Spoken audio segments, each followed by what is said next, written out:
His name is Gerald. Who's Gerald? The baker? Oh, cool.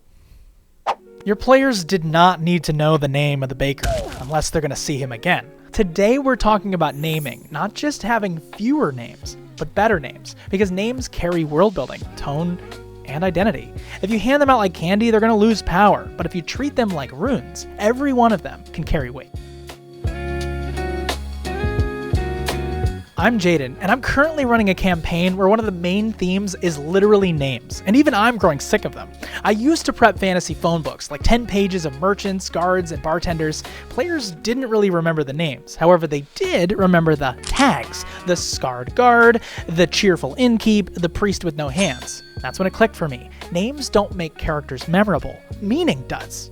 A name is a data point. Human short-term memory holds 5 to 9 unrelated words. If you drop 10 NPC names in one session, you've already overflowed the buffer. Players subconsciously triage who's relevant to my goals, who's emotionally interesting. Everyone else becomes static. And there's the psychology behind it. A name tells players, pay attention. But if you name everyone, players can't tell who matters. They stop tracking. They think of names as spotlights. So you get maybe 5 or 6 per session before your table's brain hits capacity, so use them wisely. I once had an entire guard squad, each with a name. By the next session, my players remembered exactly 2, the tall one and the mean one. I mean, that was it. So how do we label our NPCs? We don't need names, but we need tags. A tag is a quick sensory anchor. The one-eyed priest, the whispering courier. Tags connect to imagery and emotion, not abstract sound. They're easy for the players to repeat. Let's go find the one-eyed priest again. They don't need to remember his name, they need to remember his vibe. Instead of Sergeant Darnell, say the scarred guard who eyed you suspiciously.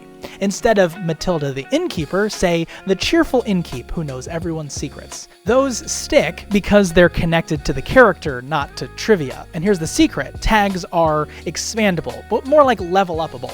When the NPC graduates from tag to name, think of it as a promotion, like a background extra getting a line of dialogue in the next episode.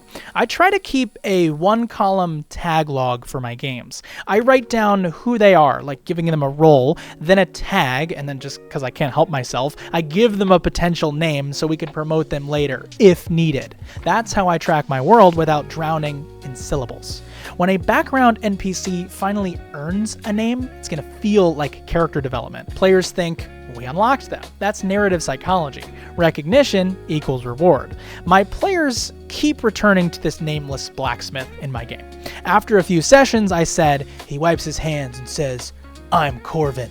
Instantly, they cared. Corvin became a shorthand for blacksmith, safety, downtime. By waiting to name him, I told them he matters now. I get that sometimes players do ask, what's your name? Just say something like he says his name and tells you directions to the tavern. I promise, your players are going to appreciate it. You know what else they will appreciate? When you show up to your next session wearing a brand new outfit from roll-to-one.shop. That's one name I hope you don't forget. Now, when we do need a name, what do? Good naming isn't random syllables, it's design. Here are the 8 things to think about. You just need 1 or 2, but I figured I'd give you all of them. 1.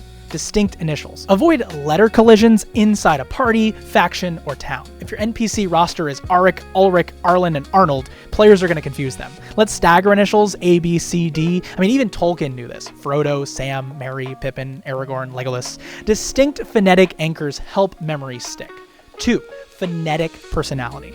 Sound shapes perception. Hard consonants, k, t, r, d, strength, severity, command. Soft consonants and vowels, l, m, n, warmth, wisdom, and grace. Thorn sounds like a dangerous guy. Lyra sounds melodic. Even before description, the sound set the tone. 3. Syllable economy. Short names for everyday folk, long name for the legendary. Bran, the Miller. Sir Aldevan Crowhurst. The rhythm signals importance. Shorter names are casual dialogue, longer names are mythic language. 4. Cultural coherence. Names are world-building shorthand. If one kingdom favors vowels, Alia, Orin. Another might use consonant clusters, like Drusk or Kar. Players pick up these linguistic textures subconsciously. It's geography through phonetics. That's how a world feels alive, when the name sounds like they belong together. 5. Etymology with purpose. Steal from meaning. A name that means something in-world is twice as sticky. Vigil for the watchful paladin, Ashen for the burn survivor. I mean, even if the players never learn or notice the etymology, you can write them more consistently because the name reminds you of who they are. Number 6, avoid over-foreignizing. This is an opinion, but random apostrophes and consonant soup doesn't read as exotic, it reads as unpronounceable. If your players hesitate to say it out loud, you've lost immersion or lost the interest. Fantasy doesn't mean weird, it means evocative. So let's keep the pronounceable and rhythmic, not the alienating or odd. 7 is a mnemonic trick. I mean, just to remember someone's name, sometimes you have to say it 5 or 6 times. So let's pair names with imagery or sound cues when you introduce them. You meet Roland. His voice rolls like his name. I mean, that phrase connects the sound to the identity and it cements recall. Rhythm and repetition are how oral storytelling survives. So let's use that at our table. And finally, 8. Naming pattern and groups. Let's give factions a theme. Knights of a Holy Order, saintly or floral names. Pirates, let's give them nicknames. Cutter, Greasy Tom, Silver Neil. Elven scholars, let's do poetic vowel clusters. When names share DNA, your world gains this cultural cohesion, and players can recognize, oh, that name sounds elvish, right? Let's get tactical. Let's keep a name bank, sorted by region and tone. When improvising, let's pull one, not invent one. If players then ignore it, let's demote it back to the list. If they create an NPC about it, let's promote it. Add a surname, title, rumor, quirk. Let's build an NPC, keeping our world consistent and prevents 40 abandoned Geralds. That's why Matt Mercer, Brennan Lee Mulligan, and storytellers like me all treat names as rhythm and not randomness. Every time you repeat a name, you teach your audience that it's a part of the story's vocabulary.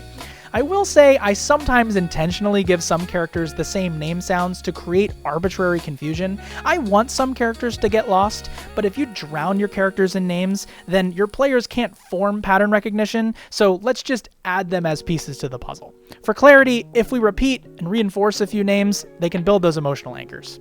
This is how real mythologies actually work. Repetition creates meaning. How many Bjorns have you ever met? In myth, names are power. In storytelling, names are identity. In tabletop, names are focus. Every time you say one, you're going to teach your players what matters. So, use fewer names. Design smarter names. Let each name carry meaning, music, memory. Do that and our worlds are going to feel richer than any encyclopedia of fantasy syllables or random name generator. So, what's the worst, best, or most confusing NPC name you've ever unleashed or heard? Let me know in the comments. If this helped you craft cleaner, more memorable worlds, hit like, subscribe, and check out our actual plays. I'm Jaden from Roll to One. I'll see you next time.